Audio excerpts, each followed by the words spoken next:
बिस्मिल्लाहिर्रहमानिर्रहीम। अस्सलामुअलैकुम। करोड़पति मुजरिम को फांसी की सज़ा सुना दी गई और उस सज़ा पर अमलदार आमद के लिए उसे शहर से दूर दराज एक गुमनाम जजीरे के जेल में कैद कर दिया गया ताकि वो अपनी दौलत या असरो रसूख को इस्तेमाल करते हुए फैसले पर असरअंदाज ना हो सके। करोड़पति मुजरिम ने उस जजीरे पर ही किस्मत आजमाई का फैसला किया। उसके लिए उसने जेल के संतरी को रिश्वत देने का फैसला किया ताकि किसी भी तरीके से और किसी भी कीमत पर जेल के जजीरे से बाहर वो फरार हो सके।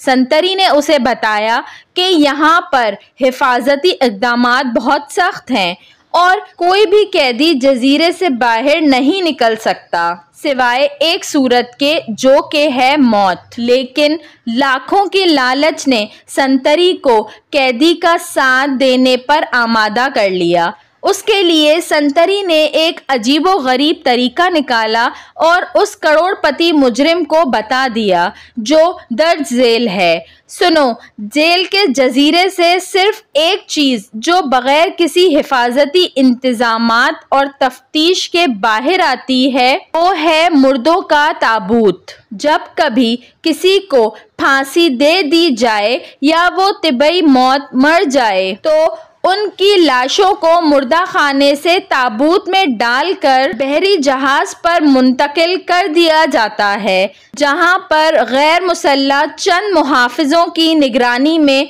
कुछ सादा रसूमात अदा करने के बाद उन ताबूतों को कब्रिस्तान में दफन करने के लिए भेज दिया जाता है। वो मुहाफिज इन ताबूतों को बहरी जहाज से खुश्की पर मुंतकिल करने और फिर दफनाने के बाद वापस लौट आते हैं।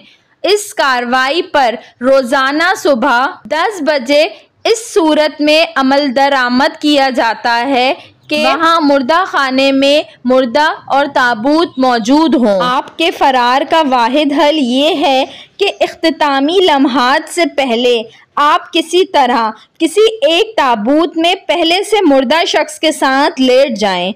मामूल की कार्रवाई इख्तिताम पजीर हो। बहरी जहाज से आप ज़मीन और ज़मीन से कब्रिस्तान पहुंच जाएं। वहां जाकर ताबूत को दफन कर दिया जाए और जैसे ही अमला वहां से वापसी के लिए निकले तो मैं हंगामी रुख्सत लेकर आधे घंटे के अंदर अंदर वहां पहुंचकर आपको कब्र और ताबूत से बाहर निकाल लूं।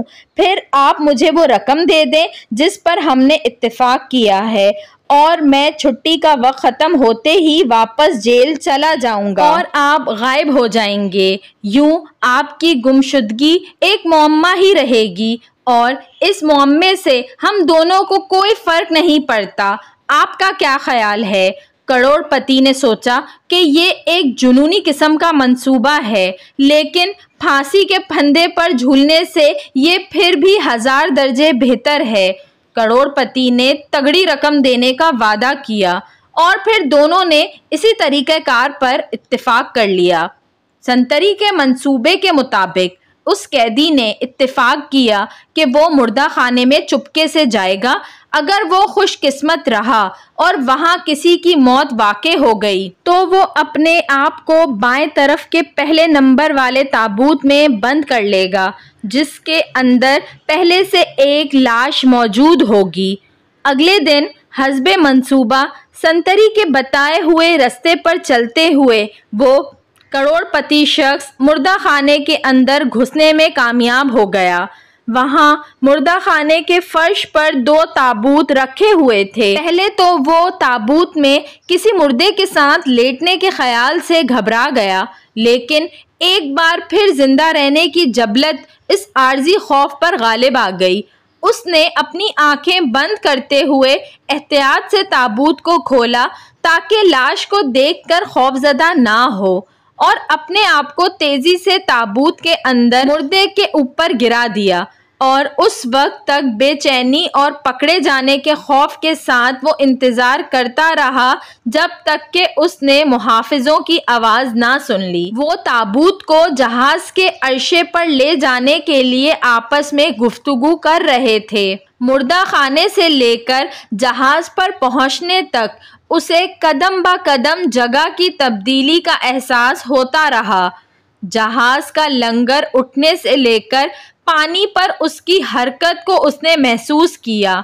समंदरी पानी की महक जब तक उसके नथनों से टकराती रही तब तक उसका अदम तहफ़्फ़ुज़ का एहसास बरकरार रहा। जहाज़ साहिल पर पहुंचकर लंगर अंदाज हुआ।